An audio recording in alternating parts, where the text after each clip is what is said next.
Es momento de continuar con el encuentro por una economía equitativa desde la perspectiva de género. Inmediatamente damos inicio al segundo bloque de intervenciones con la exposición de Marta Cobos, representante legal y administradora de la Cooperativa de Ahorros y Créditos Señor de Girón, quien compartirá el tema Análisis en Administración y Dirección en las Organizaciones de la Economía Popular y Solidaria desde la perspectiva de género. Marta Cobos es también presidenta de la Red de Estructuras Financieras Locales del Austro, REFLA, es ingeniera comercial y magíster en Administración de Empresas por la Universidad de la SUAY, ha sido ponente del Encuentro Nacional por las Finanzas Populares como motor de la economía popular y solidaria y la inclusión económica y en el 8º Encuentro Nacional de Renafice. Bienvenida, Marta Cobos.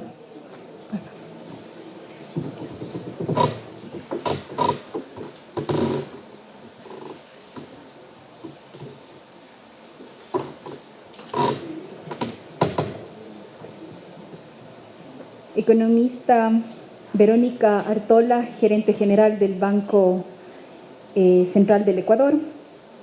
Señora María Cecilia Alvarado, viceprefecta de la provincia de La Suay. Soledad Cárdenas, directora del Banco Central Cuenca. Vicerrectora de la Universidad de Cuenca, que nos acoge esta mañana en esta importante universidad de la provincia y del país. Representantes de la economía popular y solidaria, estimados estudiantes que nos acompañan el día de hoy. Vamos a hacer un breve análisis de la administración y dirección de las organizaciones de la economía popular y solidaria desde la perspectiva de género.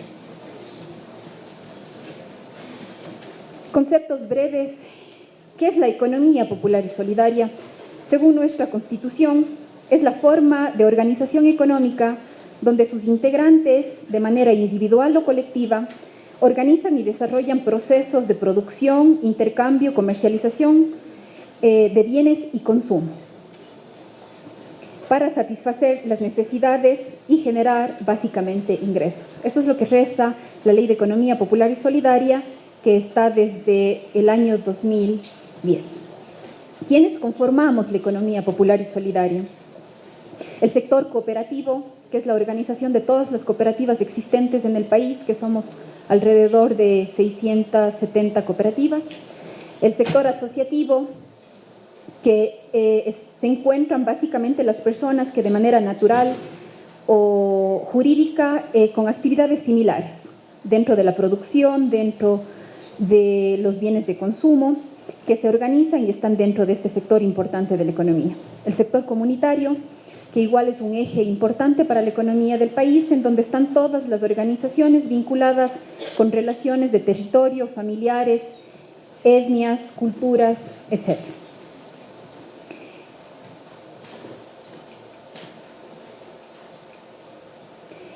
Más datos estadísticos. Tenemos un análisis de la composición demográfica del Ecuador. Como estuvimos en el 2012, efectivamente fuimos alrededor de 15 millones de habitantes, en donde podemos ver, según la gráfica, estamos equilibrados entre hombres y mujeres. Hay un porcentaje mayor, entre el 3 al 4% más de mujeres, pero la curva casi no es notoria. Entonces, desde aquí hay una equidad. Somos, en tema de género, habemos en cantidad un valor similar de habitantes en el Ecuador, entre hombres y mujeres. Tenemos una proyección para el 2030 que vamos a ser de 19.800 habitantes. Igual la curva sigue en el mismo sentido, un 3-4% más de mujeres y la población va a estar centrada básicamente en la población en etapas reproductivas. ¿Por qué es importante este sector? Debemos proyectarnos que al año 2030 efectivamente la población va madurando con referencia al 2012, en donde la población estaba centrada en edades menores a los 25 años. Entonces, efectivamente, debemos prepararnos, tanto la empresa pública como privada, para efectivamente generar estas fuentes de trabajo muy importantes para la economía del Ecuador y empezar en estos años que nos queda a visibilizar muy bien estos temas. Para el 2050 ya seremos 23 millones de habitantes, en donde toda la población empezará a madurar y habrá una concentración fuerte, como podemos ver, y la población empieza a envejecer. ¿Por qué es importante nosotros tocar este tema ahora de una proyección para efectivamente tomar políticas ahora? Sabemos que efectivamente, y centrándonos más en el tema, igual ingresos laborales por tema de sexo en el Ecuador, una estadística de los últimos 10 años, desde el 2007 a diciembre de 2017, esto es un estudio real, el ingreso de los hombres era de $350.08 en el 2007. En el 2017, los hombres tenían un ingreso promedio de $369. No así las mujeres. Haciendo trabajos similares, en el año 2007, los ingresos percibidos era de $251.05 y a diciembre de 2017, $295.04. Vemos que esta brecha de los últimos 10 años, del 2007 al 2017, en el 2007 había un 28% que ganaban más los hombres que las mujeres. Al 2017 se redujo esa cifra y hay una diferencia ya del 20%.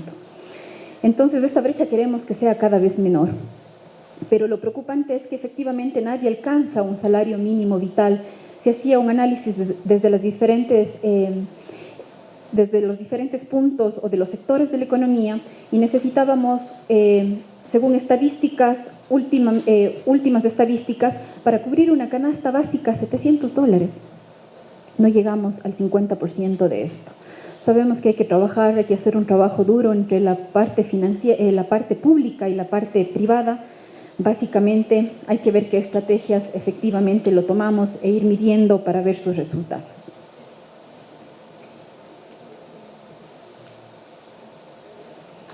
Como le decíamos, el tema es ya un análisis de qué está pasando al nivel del sector de la economía popular y solidaria, y me he centrado en el primer sector que formamos la economía popular y solidaria, en ese sector del cooperativismo. Y hemos sacado datos igual estadísticos de acuerdo a la última publicación que tenemos en la página de la Superintendencia de Economía Popular y Solidaria, y podemos ver lo siguiente. Somos 669 cooperativas que existimos de ahorro y crédito en el país, de las cuales en el segmento 1, aquí voy a explicar algo por los queridos estudiantes que nos acompañan, y es importante estos datos para que vayamos conociendo. Igual a nivel del ministerio creo que es importante ya incluir dentro de los currículos materias como estas de la educación popular y solidaria, básicamente en las universidades igual incorporar estos temas dentro de los currículos para que se vaya tocando ya esto.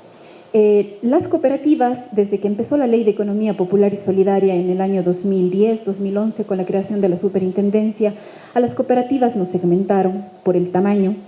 Entonces, cooperativas del segmento 1 son las cooperativas más grandes, las que tienen más de $80 millones. Cooperativas del segmento 2, las cooperativas que están entre los 20 y los $80 millones en sus activos. Cooperativas del segmento 3 entre los 5 y 20 millones de dólares. Cooperativas del segmento 4 entre 1 y 5 millones, y las más pequeñas consideradas dentro del segmento 5, en donde también hay cajas y bancos comunales que son importantísimas dentro de su zona de acción. Entonces, con esto podemos ver que en el segmento 1 hay 27 cooperativas, de los cuales 26 son gerentes varones. Una mujer que está gerenciando una cooperativa del segmento 1, una cooperativa grande mayor a $80 millones. Mutualista dentro del segmento 1 hay solo 4 varones. Cooperativas en el segmento 2 hay 24 varones y 14 mujeres. En el segmento 3, 54 varones y 28 mujeres. En el segmento 4, 118 varones y 58 mujeres. En el segmento 5, 217 varones y 103 mujeres. El 67% de los gerentes de las cooperativas son varones. Esa es la realidad actual de las cooperativas. A nivel ya de directivos, tanto de Consejo de Administración como Vigilancia y sus respectivos secretarios. De las mismas 669 cooperativas, el 75% de los presidentes de los consejos de administración son varones. El 23% son mujeres. Del Consejo de Vigilancia, el 60% de los presidentes son varones y el 37% son mujeres. Secretarios del Consejo de Administración, el 30% son varones y el 67% somos mujeres. Sabemos que las mujeres somos más que secretarias, lo hacemos muy bien esos trabajos, pero igual podemos asumir muchos retos y muchas cosas que nos propongan. En el Consejo, en secretarias del Consejo de Vigilancia, 44% varones y 53% son mujeres. La brecha es bastante fuerte, como podemos evidenciar en estos temas. No obstante, tenemos una red local que es de la Azuay y del Cañar, de dos provincias que nos encontramos acá. 9 organizaciones que formamos esta entidad, una red local a nivel regional. Somos 9 organizaciones de la parte urbano marginal de nuestras provincias, de las cuales conformamos 9 cooperativas, 5 somos gerentes y 4 son varones. Hemos roto este esquema a nivel nacional y queremos efectivamente que este impacto que tenemos a nivel local en el mediano plazo se ve reflejado en estas estadísticas a nivel nacional. Si no hacemos nosotros ahora las cosas, ¿quiénes van a hacer? Están en nuestras manos y yo creo que el momento es empezar ahora. Entonces, es oportuno romper todas esas barreras con estos temas que han sido heredados. No lo hemos creado nosotros, desde esa misma estructura de la sociedad, 40 millones de años atrás, ha venido con este tema bastante marcado. Pero yo creo que ahora estamos aquí para efectivamente romper estas brechas y estas barreras que nos obstaculizan en estos temas y poder asumir estos nuevos retos y estos patrones que han venido creados de manera cultural o de manera ya predeterminada, podamos romper. No queremos ver esa brecha grande entre hombres y mujeres. Somos parte todo integral de una sola comunidad y efectivamente queremos vernos así en el mediano plazo. Esta es mi intervención de manera muy rápida y más bien agradecerles por el espacio al Banco Central del Ecuador y poder empezar a hablar de estos temas de manera oportuna. Muchas gracias.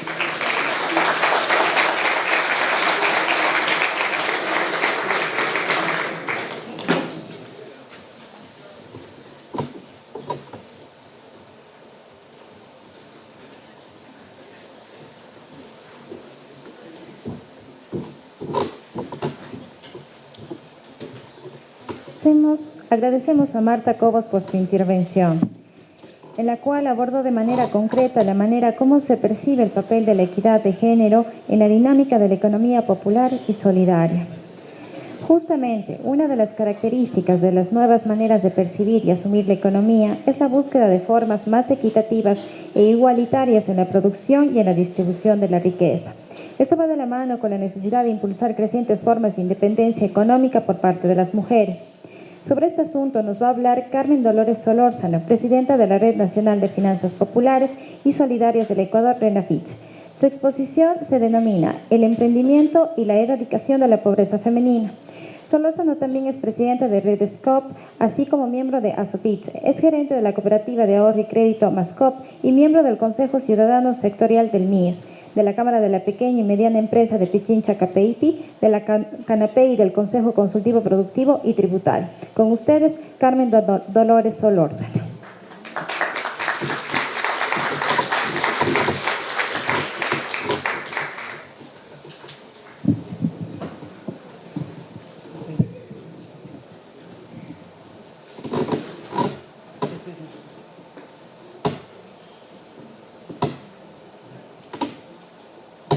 ¿Cómo se procede?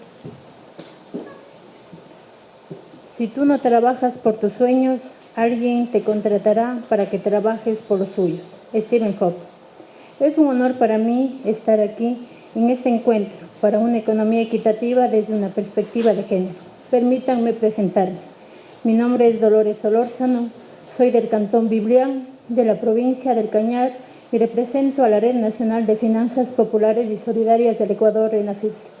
También represento a la Asociación de Integración de las Cooperativas de Ahorro y Crédito, ASOFIPS. En la actualidad, en el mundo cada vez más globalizado, complejo, cambiante y por ende impredecible, resulta imposible entender el desarrollo de los países, dejando a un lado el rol social, sobre la pobreza y la equidad de género, el emprendimiento y la erradicación de la pobreza femenina. La perspectiva de género plantea muchos retos, no solo en este momento del discurso, sino en la práctica, porque se aborda problemas de la desigualdad. El mundo para nosotras las mujeres continúa siendo un sitio muy desigual. También está presente el reto de cómo garantizar a nosotras las mujeres el acceso equitativo a una serie de oportunidades culturales, políticas, sociales, educativas y de salud, pero sobre todo a oportunidades laborales y económicas que permitan a la mujer, como un centro de vida familiar, mejorar las condiciones de vida de toda su familia. En su mayoría y en casos y situaciones cotidianas que de las mujeres depende la sobrevivencia de sus hijos, porque no cuentan con el apoyo de una pareja estable. Solo para recordar, es necesario citar que fue en la cuarta Conferencia Mundial de la Mujer que se celebró en Pekín en el año de 1995, en la que se incluye por primera vez la perspectiva de género, para hablar de la desigualdad de género en todas las clases sociales. Y desde entonces se promueve el discurso de igualdad entre hombres y mujeres. Además, desde aquel año se ha desarrollado una serie de investigaciones y debates sobre el rol de la mujer y sobre el rol del hombre. En este marco de referencia se hace referencia que se permita apreciar la importancia de este encuentro para una economía equitativa desde una perspectiva de género, porque estamos entonces conversando sobre equidad, perspectiva y género, tres palabras claves para el análisis. Como pueden intuir o deducir todos aquí presentes, si estamos ejecutando el encuentro para una economía equitativa desde una perspectiva de género. Hemos emprendido un camino, lo cual también implica un compromiso y responsabilidad, porque la obra o la acción tiene que dar un resultado basado en nuestra resolución, que es promover la equidad y por intermedio erradicar la pobreza en el mundo. Fíjense el alcance de nuestras pretensiones, que a veces resultan pretenciosas o vanidosas. La palabra erradicar es tajante y no acepta ambigüedades.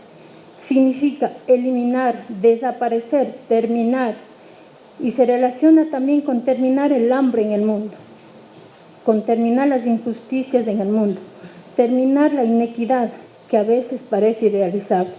Y sin embargo, necios y necias, testarudos y testarudas, muchas mujeres y hombres todavía continuamos con esta tarea que nos da muchas satisfacciones, pero también inmensas desilusiones, cuando sobre todo vemos que la corrupción, fenómeno cultural y multidimensional, parece que nos está ganando la batalla. Un paso adelante y tres atrás. Para ello nosotras las mujeres debemos ser emprendedoras, pero debemos diferenciar qué es el emprendedor y qué es el emprendimiento. Emprendedor, persona que emprende con resolución acciones innovadoras. Emprendimiento es acometer una obra o acción, un efecto de emprender. Entonces, emprender es tomar un camino con una resolución de llegar hacia un objetivo, hacia un punto.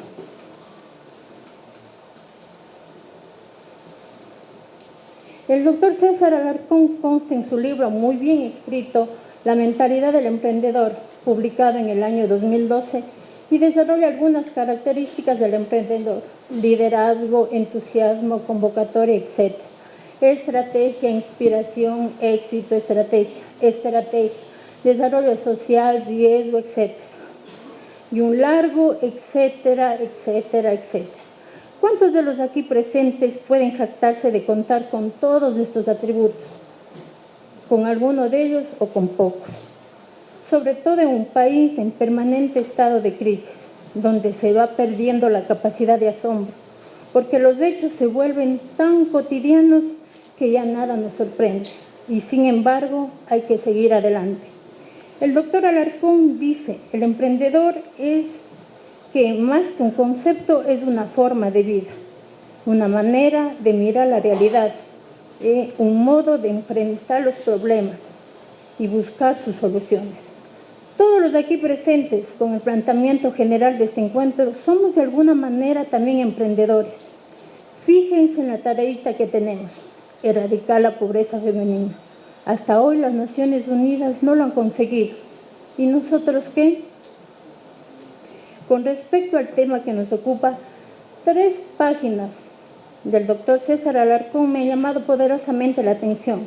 Una corta reflexión que se titula La pobreza es un conjunto de oportunidades. La pobreza, un conjunto de oportunidades, que bien puede ser traducido como emprendimiento y la erradicación de la pobreza femenina. Emprendimiento y pobreza están estrechamente ligados o relacionados. Ahora bien, ustedes verán el porqué.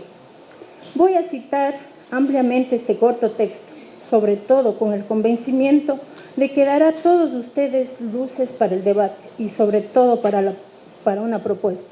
Cito: cuando el ser humano se ve a sí mismo como un pobrecito, se hunde en la sensación de la impotencia y fácilmente cae en la resignación y el resentimiento.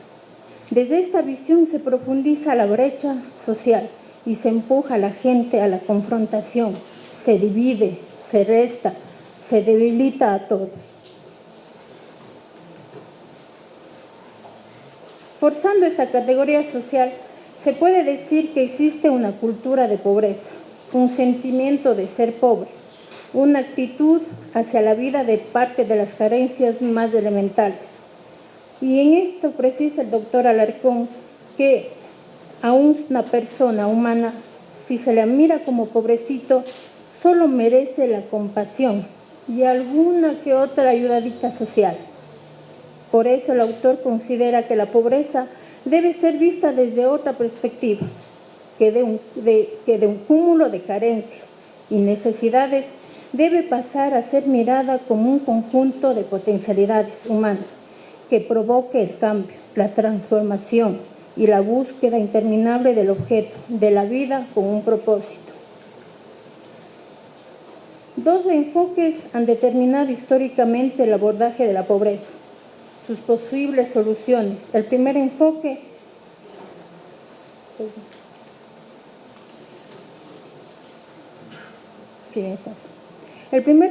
nos repite hasta la saciedad que la pobreza es el resultado de un conjunto de carencias que afectan a los sectores más escasos. Este enfoque tiene una base científica en la pirámide de Maslow, que ubica en la base de la pirámide a las necesidades más básicas insatisfechas, en donde estaría también la mayor parte de los integrantes de una sociedad. La solución al problema de la pobreza pasa entonces por conseguir la satisfacción de las necesidades humanas básicas: alimento, vivienda, vestido y salud.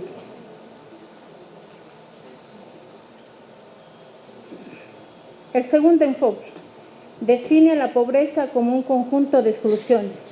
Queda fuera el dinamismo social, amplios sectores poblacionales. La solución sería incorporar a los excluidos a las cadenas de valor de las grandes empresas. La esfera pública y la privada desarrollan todos los mecanismos y mediante programas y proyectos facilita la inclusión para eliminar las barreras que separan a los ya incluidos de la riqueza social de los marginados. Y una tercera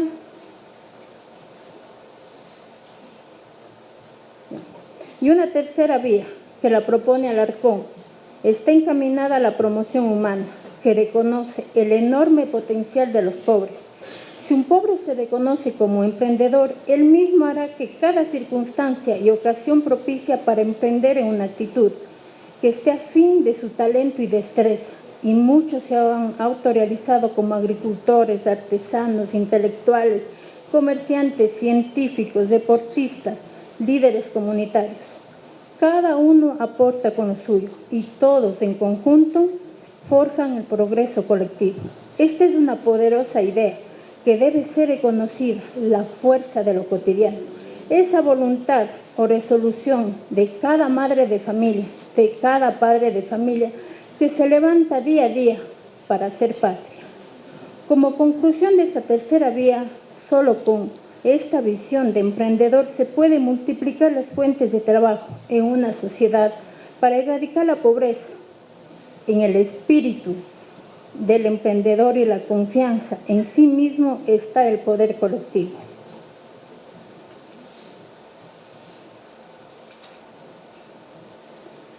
Una teoría que refuerza esa visión se hace ampliamente desarrollada en el Ministerio del Capital, de Hernando de Soto, que en sus conclusiones finales propone la siguiente receta para los gobiernos que tengan voluntad. La situación y el potencial de los pobres necesita estar mayor documentado. Toda persona es capaz de ahorrar. Lo que falta son sistemas de propiedad legalmente integrados que puedan convertir el trabajo y los ahorros en personas de capital. La desobediencia civil y las mafias, que hoy son fenómenos marginales, son el resultado de personas que se desplazan por cientos desde la vida organizada en pequeña escala hacia la vida en gran escala, migración del campo hacia la ciudad y de países hacia otros países. Los pobres no son el problema, son la solución. Implementar un sistema de propiedad, crear el capital, es un desafío político, porque todo supone conectarse con el pueblo, captar el contrato social, robustecer el sistema legal.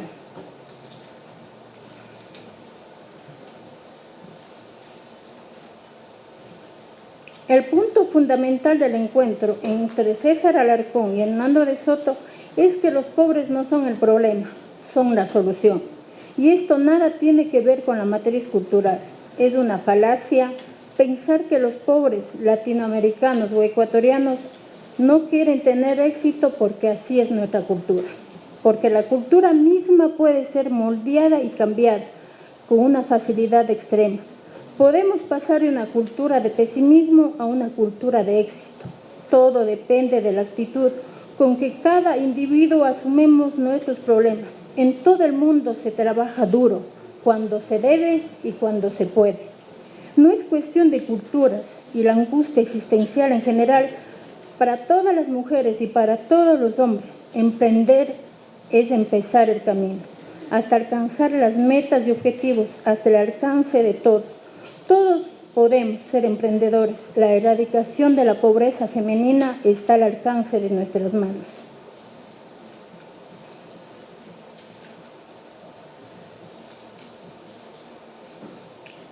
La provincia de La Suay tiene más o menos 700.000 habitantes. De esos, 316.000 es población económicamente activa, a partir de los 10 años de edad. Recuerden que en el país existen más de 16 millones desde el último censo nacional, por cuenta propia, es decir, sin depender de ninguna empresa pública o privada, es decir, emprendedores, trabajan 100.000 azuayos, y de esos 50.000 son mujeres. Sí, señores, 50.000. Mujeres emprendedoras. De esas 50.000 mujeres, 6.000 mujeres no saben leer ni escribir, aunque ustedes no lo crean.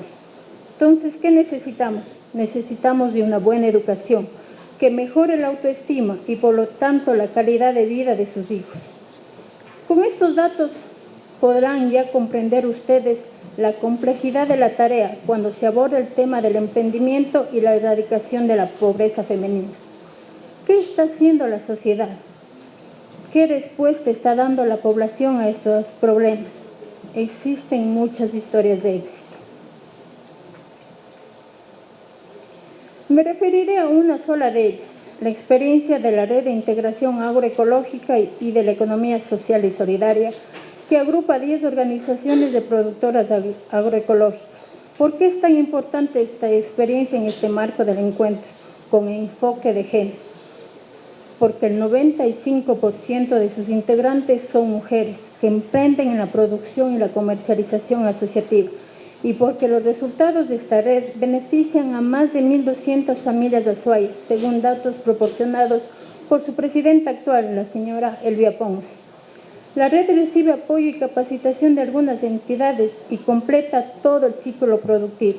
Cuenta con el apoyo técnico del MAC para cultivos. Han recibido cursos de capacitación del Instituto de Economía Popular y Solidaria en temas de organización, emprendimiento, turismo, gastronomía, manipulación de alimentos y cuentan con espacios de comercialización coordinados con la Municipalidad de Cuenca. Este grupo de mujeres organizadas en red tiene como objetivo salir de la pobreza y sobre todo cuentan con las ganas, con la actitud y el compromiso de sentirse útiles. Como resultado tangible de la red de integración agroecológica, tiene una cadena de ferias de comercialización de productos agrícolas, los domingos en el Cebollar, los sábados en Gapal y la Ciudadela La Católica, los miércoles nuevamente en Gapal, todos los lugares conocidos y populares de Cuenca. Queremos apoyarlas. La mejor manera es comprando sus productos en estas ferias agroecológicas. Ya están enterados todos ustedes. El producto de esas ventas seguro que mejoran la calidad de vida de cada una de sus familias. Pero además, en Cuenca existe un universo de estas organizaciones populares que trabajan por erradicar la pobreza, tales como la Red del Austro, la Asociación de Productoras de la SUAY, la Red de Parroquias Rurales, y allí un trabajo intenso para las instituciones de economía popular y solidaria, sobre todo para facilitar el acceso al crédito productivo a través de las cooperativas. Los emprendimientos que desarrolla la Red de Integración Agroecológica en la crianza de animales y mejoramiento de huertos y comercialización van dando sus resultados. Por otra parte, quiero en este punto expresar mi opinión y muy personal. Así como existen historias de éxito que pueden ser apoyadas de una manera decidida por las instituciones de la economía popular y solidaria, existen otras experiencias que van en contracorriente de este proceso de emprender y erradicar la pobreza femenina. Declaro enfáticamente que no estamos en contra de los programas de gobierno que apuntan a terminar con la exclusión, desde el enfoque que se apuntó más arriba. Pero sí propongo que se debería hacer un análisis bien lo positivo y lo negativo de programas como el Bono de Desarrollo Humano, continuar con lo que se está haciendo bien y corregir las distorsiones del sistema. Hace falta que el Estado estudie cada caso y trate de detectar problemas como el mencionado, que no contribuyen a un verdadero cambio cultural y la generación de mentalidad emprendedora que erradique la pobreza femenina. El Estado no reconoce el trabajo de las mujeres. ¿Sabían ustedes que el valor del trabajo no remunerado de las mujeres, como son las labores domésticas y el cuidado, equivale al 18% del Producto Interno Bruto? Trabajo que no es reconocido ni por el Estado ni por nuestra pareja. De allí que hoy hechos horribles como el femicidio sigue y sin justicia. ¿Y qué decir de la paridad? Las mujeres enfrentan todo tipo de obstáculos, sufren marginalidad política y muchas quedan excluidas de puestos jerárquicos. ¿Y por qué? Por el solo hecho de ser mujeres. Después de analizar estos datos, es pertinente tomarnos unos momentos para analizar el Estado. Cuenta con las políticas que apoyen y potencialicen las posibilidades de las mujeres como personas, como seres humanos y como técnicas en sus áreas. La verdad es que no. ¿Acaso es éticamente el desoidor las recomendaciones que se hace al Estado ecuatoriano para que las situaciones como estas cambien? Señoras y señores, queremos reconstruir el poder político, queremos políticas que vean esta realidad, queremos paridad, pero no basta solo con tener mujeres en los espacios de poder. Queremos mujeres, sí, pero también queremos hombres que reconstruyan y vindiquen las políticas y vean la discriminación en toda la gama de sus colores, y se pretende hacer cambios necesarios para erradicar la pobreza. Lo que el Estado está haciendo hoy en día está generando un asistencialismo atado al clientelismo político, y eso debe ser cambiado. Quisiera reiterar que organizaciones como la RENAFIPS y el Sistema de Cooperativas de la Economía Popular y Solidaria Estamos siempre dispuestos a apoyar los sueños y las iniciativas de las mujeres emprendedoras y a continuar trabajando en el intento de alcanzar utopía. Y finalmente, todos debemos trabajar para erradicar la pobreza y lograr un trabajo digno y decente para todas las mujeres, por la vida, por la libertad de las mujeres. Permítanme decir claramente, vivan las mujeres, señoras y señores.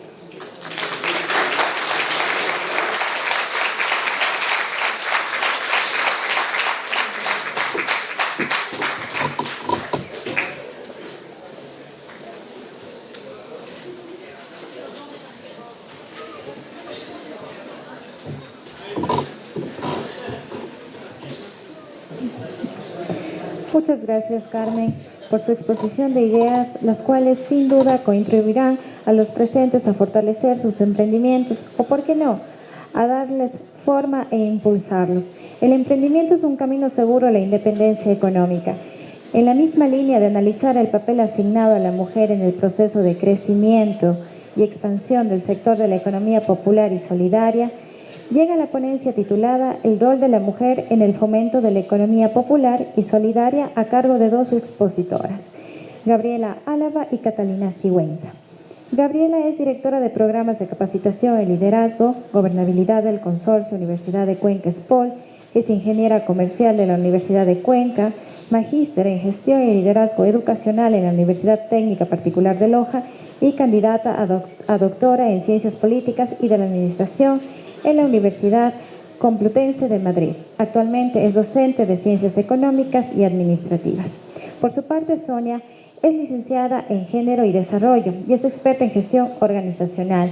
Ha egresado de la Maestría de Investigación en Desarrollo Local de la Facultad de Ciencias Económicas y Administrativas de la Universidad de Cuenca. Recibamos a Gabriela y Sonia.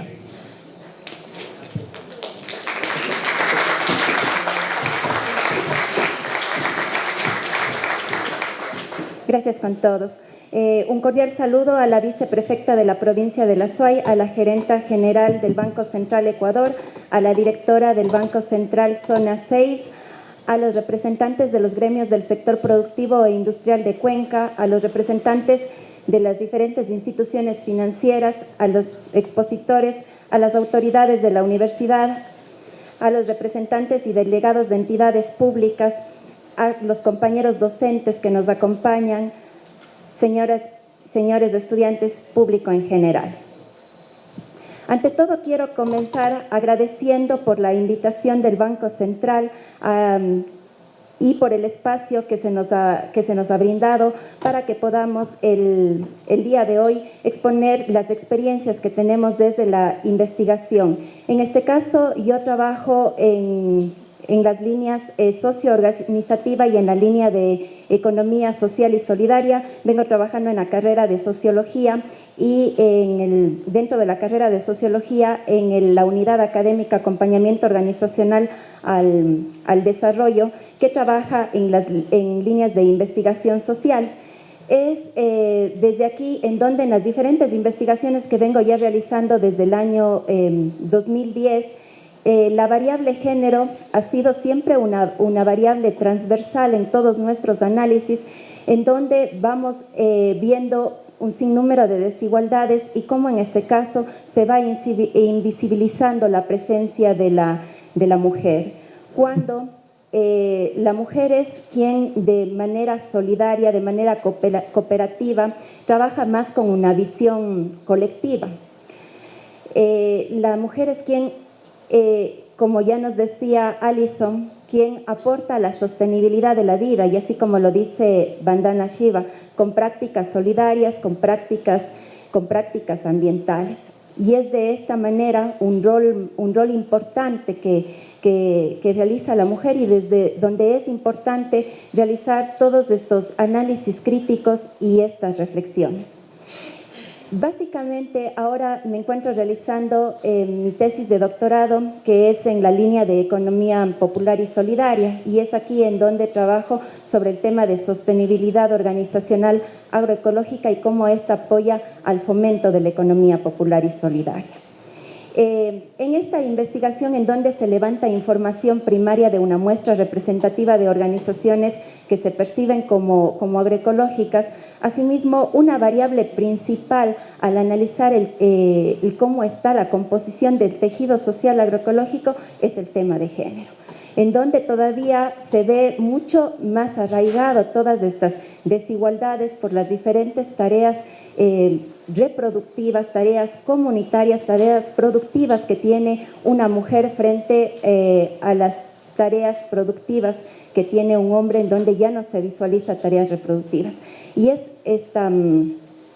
esta carga de trabajo justamente que invisibiliza la participación de la mujer. Es por esto que al visualizar en el análisis y caracterización de este tejido social agroecológico, eso en la investigación, estoy trabajando con Katy Sigüenza, quien es licenciada en género y quien, para profundizar sobre este tema, está realizando su tesis en un caso de estudio para ver cómo los roles de género, el triple rol de la mujer, explica su participación asociativa.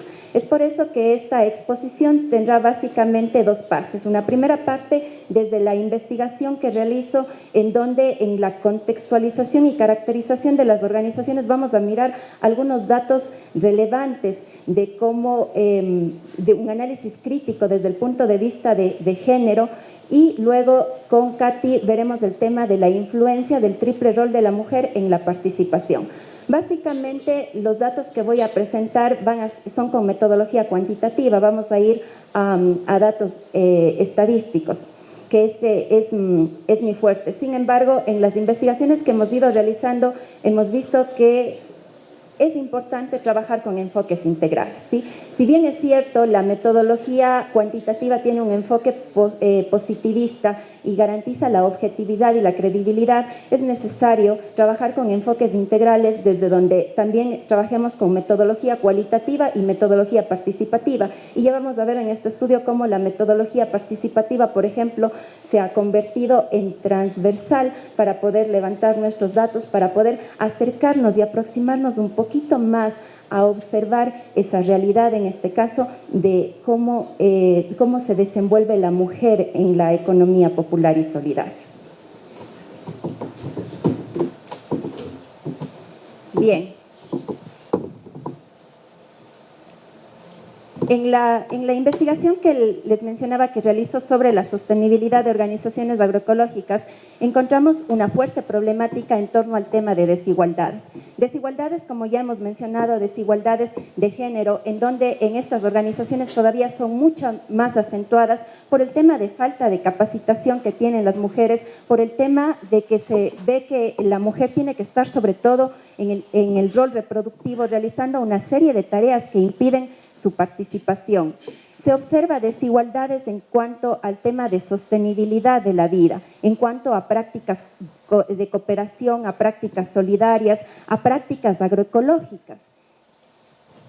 Y, por ejemplo, si nosotros revisamos los datos del INEC desde el año 2010 hasta el año 2014, encontramos que nosotros en la provincia del Azuay hemos estado importando un 7% de alimentos, cuando se supone que nosotros somos autosuficientes alimentariamente.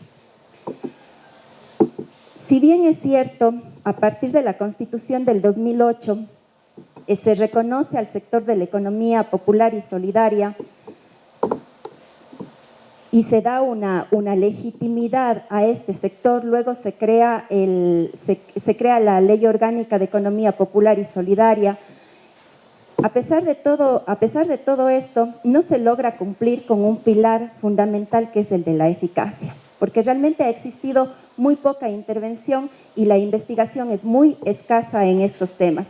Además de que al plantear estas leyes, por ejemplo en el Plan Nacional de Buen Vivir 2013-2017 y ahora en el Plan Nacional Toda una Vida, los objetivos, actualmente en el objetivo 4, objetivo 5 y objetivo 6 del Plan Nacional Toda una Vida, los objetivos de política pública todavía se encuentran a un nivel macro y no responden a un nivel meso ni a un nivel micro, en el que realmente se estén respondiendo con políticas con indicadores que permitan visualizar a las organizaciones de base. Esta es una de las grandes problemáticas. No tenemos bases de datos depuradas y no se conocen cuáles son los elementos que permiten que las organizaciones se sigan manteniendo en el tiempo. Para levantar esta información, la unidad de análisis fueron las organizaciones agroecológicas de la provincia de La Suay. Sin embargo, al no tener delimitada todavía dentro de las bases de datos este tipo de sector, lo que se hizo es ir a las bases de datos del Ministerio de Agricultura y Ganadería, del Instituto de Economía Popular y Solidaria, de la Secretaría de Economía Popular y Solidaria y la Red Agroecológica del Austro, y visualizamos las organizaciones agrícolas. A partir de esto se empezaron a fusionar las bases de datos, porque resulta que tenemos un listado diferente en cada una de estas instituciones. Se fusionaron los listados y se llegó alrededor de una población de 239 organizaciones en el año 2016. Sin embargo, ya en campo y constatando, habían algunas organizaciones que estaban en los listados en ese año y en ese mismo año ya se habían cerrado. Más o menos la tasa de organizaciones que habían desaparecido eran de un 15% dentro del mismo año, quedándonos una población de 200 organizaciones activas. A partir de esta delimitación de poblaciones agrícolas, lo siguiente que se hizo era, a través de una pregunta de control, visibilizar cuáles se perciben como agroecológicas, porque para identificar exclusivamente a las organizaciones agroecológicas había que aplicar una encuesta y determinar si es que cumplían o no con principios agroecológicos. Entonces, a partir de esto se determinó que de las 202 organizaciones activas, 150 organizaciones nos indicaron que se percibían como agroecológicas. Y a partir de esta población se delimitó una muestra representativa de 131 organizaciones que se percibieron como agroecológicas. Se trabajó con un error máximo permisible del 3.2% y un 95% de confianza para esta muestra. Además, la estratificación fue por afijación proporcional con el criterio de territorialidad. La herramienta que se utilizó fue el cuestionario multifactorial de sostenibilidad organizacional agroecológica. Este cuestionario fue diseñado en el marco del programa doctoral. El cuestionario comprende variables que permiten, en este caso, caracterizar datos sociodemográficos, datos socioorganizativos, sociolaborales, socioeconómicos, socioambientales. Y luego de eso trae ítems en escala Likert que permiten medir la sostenibilidad organizacional y luego ítems que ya en preguntas cualitativas, dicotómicas, politómicas en escala Likert y cuantitativas, en cambio que permite medir los componentes organizacionales internos y del entorno. Para poder aplicar el cuestionario tuvimos que utilizar metodología participativa. En este caso tuvimos que hacer una articulación con el IEPS, con el MAG y con la Red Agroecológica del Austro. Y lo que hicimos fue realizar talleres en donde en estos talleres aprovechábamos el espacio para aplicar la encuesta.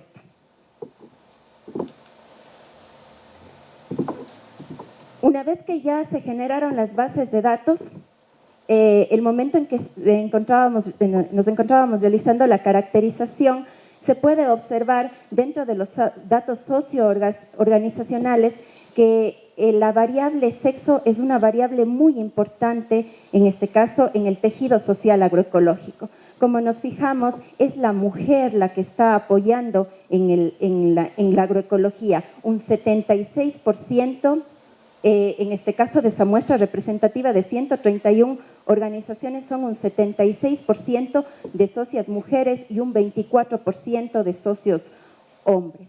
Como nos fijamos, ahí tenemos ya georreferenciado cada una de las organizaciones agroecológicas y en este caso podemos ver que la agroecología sobre todo se encuentra presente en la provincia de La Suay, en la zona oriental, en la zona nororiental, centro-oriental, suroriental, no tanto así en la zona costera, y nos han dicho en los talleres de socialización que es justamente ahí es donde más se aplica químicos, ¿sí? Y donde hay grandes cultivos en hectáreas muy grandes. También en estos talleres de socialización hemos podido visualizar que una de las causas principales de la presencia de la mujer en las organizaciones agroecológicas es un sentido de solidaridad y de cooperación primero con su familia.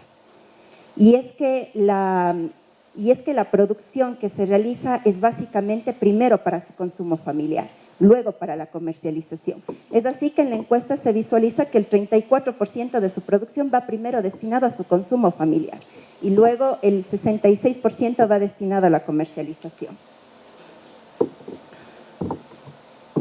Otros de los datos importantes y que en este caso apoyan a todas esas prácticas solidarias y a lo que llamábamos la sostenibilidad de la vida son la aplicación de principios agroecológicos, ¿sí? A ver, si visualizamos primero en el primer gráfico, tenemos el tipo de actividad productiva, si es solamente agrícola, si es agrícola pecuaria o si es agrícola con otra actividad. Si nos fijamos en este gráfico, sobre todo la presencia de hombres se encuentra en lo que es la actividad solamente agrícola, ¿no es cierto? Está un porcentaje de un 4.61 frente al de la mujer en un 9.46. Pero cuando vamos a prácticas que implican ya principios de biodiversidad, observamos que la mujer se caracteriza por aplicar estos principios. Y es así que, por ejemplo, en el tema agrícola-pecuario, vemos un 52.13% de mujeres frente a un 17.38% de hombres.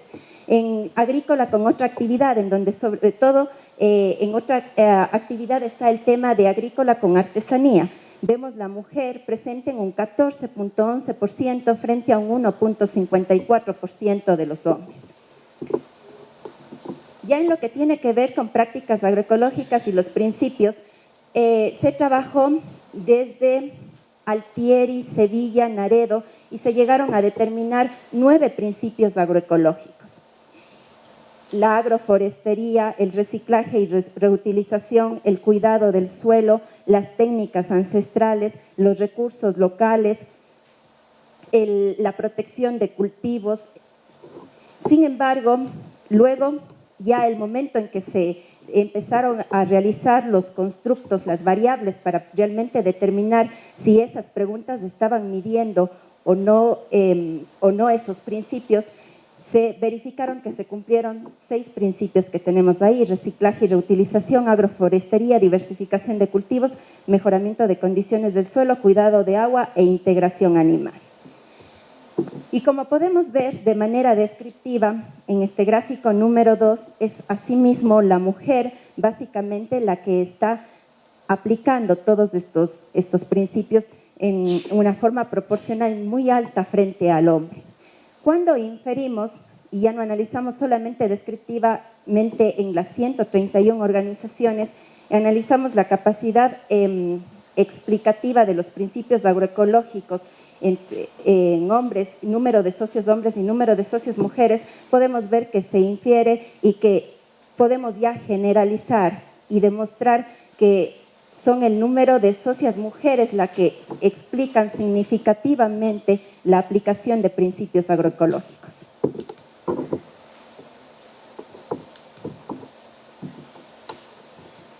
Bien, sin embargo, en esta siguiente lámina analizamos el tema de cargos directivos. Y aquí en el tema de cargos directivos y administrativos por sexo observamos otra realidad.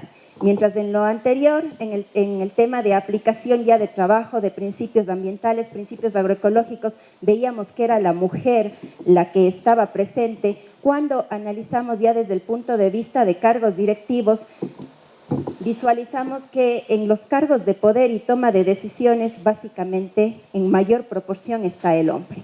Y eso ya nos indicó, se corrobora también con lo que nos indicó Marta, ¿sí?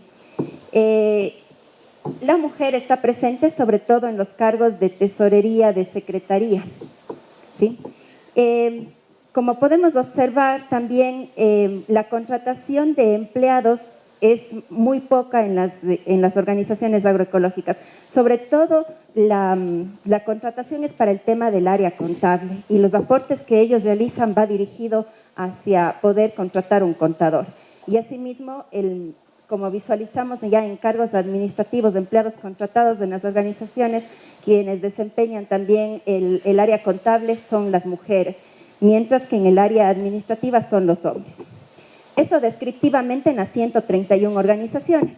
Cuando pasamos a inferir para ver si es que existen diferencias significativas y ya puedo generalizar en toda la población de organizaciones agroecológicas, visualizamos que en el cargo de presidencia se observa una diferencia significativa, extremadamente significativa, lo cual quiere decir que en toda la población de organizaciones podemos garantizar que va a haber los presidentes van a ser hombres entre un 28.4% a un 46.7% más que las mujeres.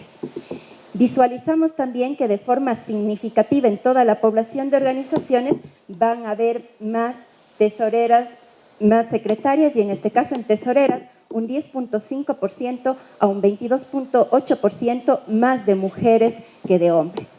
Secretarias entre un 12.9 a un 30.9% más de mujeres que de hombres. Y en el caso de cargos administrativos visualizamos ya para inferir en toda la población una diferencia significativa en el cargo contador, en donde las mujeres entre un 13.5% a un 55.2% ejercen más estos cargos que los hombres.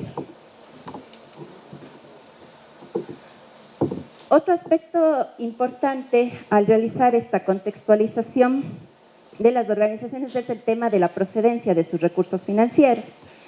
Como podemos ver, las organizaciones básicamente subsisten por el aporte de cuotas de sus socios, por las donaciones de entidades, por los apoyos que reciben a través de convenios para la ejecución de proyectos y por los créditos de las instituciones financieras. De esta muestra de 131 organizaciones, como vemos, la mayoría de ellos está subsistiendo en un 97% por el aporte de sus socios. Y ojo que este aporte de sus socios es básicamente para cubrir el pago del contador. ¿Sí? Son muy pocas las organizaciones que, por ejemplo, han accedido a una donación, que están accediendo a convenios o que están accediendo a créditos. Apenas un 11%, que apenas son 15 organizaciones de las 131 organizaciones, han recibido un crédito. Y ojo, cuando cruzas la variable género, la variable sexo, que nosotros le denominamos acá en estadística, encontramos que básicamente las 15 organizaciones que recibieron los créditos se encontraban en un mayor porcentaje conformada por hombres, lo que ratifica lo que nos indicaba en la exposición en la mañana Verónica. ¿Sí? Y básicamente esas causas son por el tema de garantías, por temas formales en la presentación de papeles que no les permiten a las mujeres, a la mujer del área rural cumplir de esa manera. Al realizar la inferencia, porque todo ahí está descriptivamente, al realizar la inferencia se puede observar que no solamente eso se cumpliría en esta muestra de 131 organizaciones, sino que podemos inferir y podemos generalizar y decir ya que en toda la población de organizaciones agroecológicas existe una capacidad explicativa muy significativa del número de socios hombres en la asignación de créditos.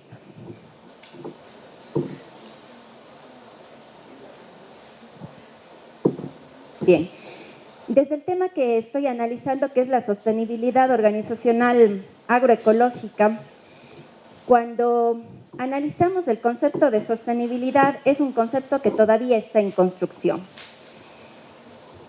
Y la sostenibilidad nace a partir del desarrollo sostenible.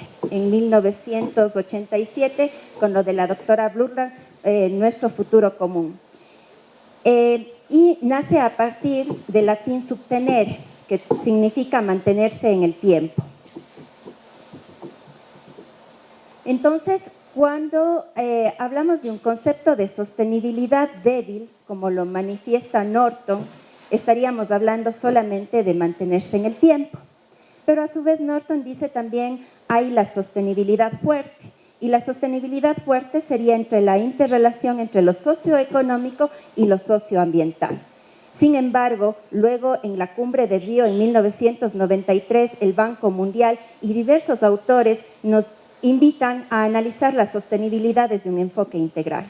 Y al analizar desde un enfoque integral nos dice, es adecuado que se trabaje con indicadores desde lo ambiental, desde lo económico y desde lo social, ¿sí? Es así que tenemos acá el modelo teórico que integra desde lo macro de la sostenibilidad esos indicadores y luego bajando a nivel micro se ha trabajado con Sousa en donde se ha incorporado el triángulo de la sostenibilidad organizacional, en donde se mira si hay en las organizaciones una visión y proyecto institucional, si hay capacidad instalada tanto en estructura como en prácticas, si es que hay una credibilidad.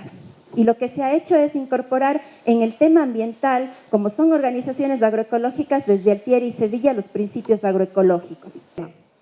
Las mujeres a veces no tenemos tiempo para irnos. Nos gustaría muchísimo irnos, pero lamentablemente el tener que buscarse sustento nos ha limitado. El tener que dejar haciendo muchas cosas en la casa nos ha limitado. Y el poder participar, estos espacios que se generan, a nivel nacional, provincial, local, son pocos los espacios que se generan para poder participar. Cumpliendo con todas estas condiciones, vamos a ver qué consideran las mujeres, ¿sí? El primer APASUAI está conformado en concordancia con los datos que vinimos viendo desde el inicio, mayoritariamente por mujeres. La jefatura de hogar está mayoritariamente en las mujeres dentro de esta organización. Cuando hablamos del nivel educativo, y es lo que ellas nos decían, nosotros no tenemos otras oportunidades de buscar trabajo, no tenemos oportunidades de salir a trabajar, no tenemos estudios. Ahí ellas, el 73% tiene solamente primaria. Entonces, cuando hablamos de conocimiento y hablamos lo unimos con el tema de educación, estamos siendo capacitadas, tenemos oportunidad de estudio. Puede ser la percepción a manera general que sí lo estamos haciendo. Es lo mismo que el tema de participación. Sí estamos las mujeres. No se puede negar, pero nuevamente vamos a la parte más profunda. ¿Cómo lo estamos haciendo? ¿En qué condiciones lo estamos haciendo? Posteriormente podemos ver los ingresos de las compañeras que trabajan en APASUAI. No superan los valores de $151 a $200 al mes. Lejísimos de lo que nos comentaba la compañera de la canasta básica. Y si nos ponemos a pensar que ellas todos los días traen el alimento del cual nosotros acá en las ciudades consumimos, ¿de qué igualdad estamos hablando? ¿De qué desarrollo estamos hablando? ¿De qué modelo de desarrollo estamos hablando? El acceso a crédito, idéntico a lo que vimos en casos anteriores. De los compañeros varones, 23 en la organización son hombres y 150 mujeres. Pero de esos 23 hombres, el 70% de ellos tienen acceso a crédito. En cambio, de las mujeres, de las 150, apenas el 70%. Podemos ver que también hay una brecha fuerte ahí, ¿sí? Cuando analizamos ya la parte que les hablaba sobre el triple rol, vemos qué está pasando con los compañeros y las compañeras. Podemos observar que mayoritariamente las mujeres se dedican, antes de salir a hacer su actividad productiva, al cuidado de la casa, compras, servicios, al tema de cuidado. Cuando hacíamos la encuesta les decíamos, ¿quién se hace cargo del cuidado? Ellas decían, no, yo tengo que llevarle... Tenemos fotos que les vamos a mostrar al final, cómo ellas para poder participar llevan a sus niños y niñas cargados. Así que los niños y niñas también están en este proceso de desigualdad. ¿Sí? Podemos ver que el mantenimiento del hogar mayoritariamente lo hacen las mujeres, las actividades culinarias de igual manera, el tema de cuidado y el tema de servicio. Que hablamos de servicio, que es las compras, el cuidado del hogar y todo. Cuando hablamos de las actividades comunitarias, aquí teníamos datos que nos decían que mayoritariamente los hombres hacen trabajo, dentro de la organización, trabajo comunitario. ¿Ustedes a qué creen que se deba? Justamente a que los hombres tienen, como ellas expresan y ellos expresan, tienen un poco más de tiempo. Pero ese trabajo comunitario que lo hacen ellos es un trabajo que es remunerado. mientras que las mujeres hacen un trabajo comunitario el cual no es remunerado. ¿En qué sentido hablamos? Que las mujeres en trabajo comunitario hacen cuidado en ancianatos, apoyan a cuidar a los niños de las vecinas cuando ellas han salido.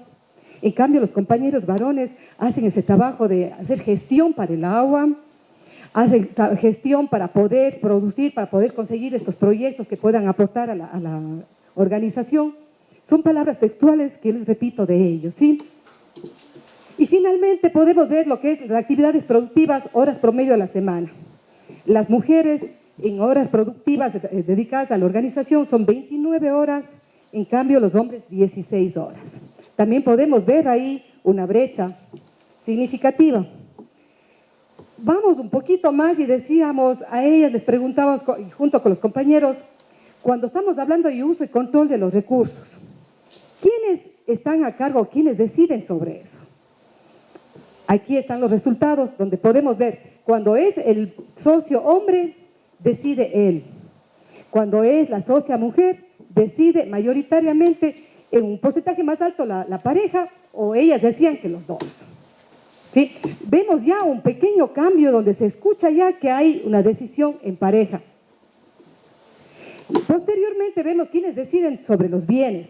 Aquí explícitamente vemos que los bienes lo deciden los socios, y si no, de parte de la socia, su pareja. Tenemos leyes que nos dicen que los bienes están a nombre de las dos personas, y ha habido mucha discusión sobre esto, que ya los bienes no solamente están en manos de los hombres, que también están en manos de las mujeres. Efectivamente, si es así, si hacemos una escritura, vemos que los dos tienen que firmar, pero cuando decidimos qué vamos a hacer con ese bien, ¿quién decide? Ahí está la pregunta. Y hay muchos temas que quedan. Yo no vengo a darles respuestas, vengo a darles más preguntas, más inquietudes para motivarles, compañeros, en sus tesis, que deben estar próximos ustedes, a trabajar este tema. Porque ustedes, como la compañera comentaba antes, todo el tema de política pública, todo el tema de leyes, están ahí presentes, que nos llevan hacia trabajar en equidad. Pero si no tenemos, como decía la compañera hace un momento antes, si no tenemos investigaciones certeras que nos den prueba de lo que está pasando, ¿cómo podemos hacer un proceso de implementación si no conocemos la realidad? Entonces, compañeros del colegio, compañeros y compañeras, incentivamos a que ustedes, sus tesis, trabajen ya desde un enfoque de género, porque el género y la desigualdad social no solo afecta a las mujeres, afecta a los hombres. Como decía la compañera, me remito porque prácticamente hemos estado bajo esta misma lógica, los hombres también están limitados por este proceso estructural. ¿Cuántos de ustedes quieren estar cerca de sus hijos, abrazar a su mamá, abrazar a su novia y que nadie les diga, que nadie les muestre con el dedo? Simplemente, en el caso de los adultos, digan, no, oye, yo no quiero trabajar, quiero quedarme en mi casa cuidándole a mi hijo. ¿Cuántos de ustedes debieron haber en algún momento de su vida decidido eso? Pero no lo pudieron hacer por toda esa carga social, por todo ese, recuerdo una compañera de APA decía, nos muestran con el dedo. Nos dicen un montón de apodos que no voy a decir en este momento, pero sin embargo, también los compañeros son víctimas de este proceso estructural. Entonces, trabajar por la equidad de género no es solamente a favor de las mujeres, también es a favor de los hombres. Justamente en base a toda esa información descriptiva que les indicábamos, queríamos ver cómo estos roles afectan realmente a la participación. Para ello tuvimos que construir dos temas. El primero, cómo estos roles afectan o no dentro de sí mismo, y posteriormente, cómo los roles y la participación. Vemos en todos los temas, en el tema comunitario podemos ver que están incluso las actividades de cuidado, como les decía antes, que generalmente lo hacen las mujeres. En las actividades domésticas, porque cuando estamos en un tema comunitario, las mujeres son las que cocinan. Ustedes se han ido a los lugares donde están haciendo esto de manera voluntaria. ¿Quiénes están en la cocina? Las mujeres, ¿no es cierto? Entonces vemos cómo el tema de las actividades domésticas de cuidado están las mujeres, y en el tema de servicio y gestión están los hombres. Cuando hablamos del rol reproductivo, tenemos también unas subdimensiones sobre el tema de actividad doméstica y la actividad de cuidado. Pero cuando vamos también al tema de rol productivo, también vemos una diferencia bien grande. Cuando hablamos de actividades domésticas, las que están inmersas en el proceso productivo somos nuevamente las mujeres. Igual en el tema de cuidado, pero cuando hablamos de un tema de comercio y producción, también hay una diferencia. Cuando es producción, están inmersos los hombres. Cuando es comercialización, están las mujeres. Y adivinen qué nos decían ellos. Ellos nos decían, las mujeres saben cómo vender. Nosotros somos los fuertes, podemos trabajar aquí, pero ellas saben cómo vender. Si ven cómo todas estas subdimensiones de los roles también están cruzadas por el tema de los roles de género. Frente a eso, avanzamos un poquito más y queríamos ver cómo estos roles, tanto el rol reproductivo, el rol productivo, están afectando a la participación de las mujeres. Mientras más roles en este tipo hacemos, menos estamos participando. ¿Sí? Entonces, la investigación nos da cuenta que efectivamente existen muchos avances en el tema de equidad, en el tema de igualdad. Podemos decir avances en temas normativos, porque si ustedes ven todo el tema de constitución, de leyes, hay maravillas. Pero cuando ya no estamos inmersos en campo, cuando estamos analizando el día a día, la cotidianidad de las personas, vemos que todavía hay mucho trabajo por hacer. De ahí nuevamente incentivarles, compañeros, compañeras, a que el tema de investigación que tenga un eje transversal debe ser el género. ¿Por qué razón? Porque si nosotros analizamos el tema de economía popular y solidaria, su eje central es la solidaridad. ¿Qué implica la solidaridad? El compartir. Cuando hablamos de agroecología, ¿qué busca la agroecología? Busca justamente la salud, el bienestar de las personas. Y cuando trabajamos el tema de género, ¿qué estamos haciendo? Igual estamos buscando el bienestar de las personas. Las tres confluyen en decir que estos tres temas llevan hasta la sostenibilidad de la vida. Donde vemos a través no solamente de voces, porque muchas veces nos dicen, es que ustedes las mujeres solamente están viendo desde su posición. Estamos demostrando estadísticamente y estamos demostrando en el día a día cómo las mujeres sí estamos presentes. No vamos a desconocer nunca, pero ¿en qué condiciones? ¿Cómo lo estamos haciendo? De ahí, nuevamente, insisto, el tema, trabajemos más. Trabajemos en nuestras investigaciones, en nuestros procesos, visibilizando el tema del enfoque de género, que ha habido muchos procesos de capacitación donde el género recién está entrando a escucharse. En maestrías, en doctorados, el género recién están escuchándole y nosotros pensamos que esto ya ha avanzado mucho. Compañeros, compañeras, repito nuevamente la frase, miren cómo las mujeres en estas fotos que están aquí, cómo lo hacen ellas, con cariño, con amor, con pasión, cada cosa que van haciendo. Nuevamente, la frase que se les incentiva que cada cosa que nosotros vamos haciendo en nuestra vida, lo hagamos por pasión y por compromiso. No solamente por tener un título universitario o por cumplir con un proceso para poder tener un título, no. Eso es parte del crecimiento del ser humano, pero hagámosle por pasión, por cariño, porque nosotros tenemos que trascender en nuestra vida. ¿Cómo vamos a trascender? Dejando algo siempre. Les invito a que el género sea parte de su vida, por favor. Muchas gracias.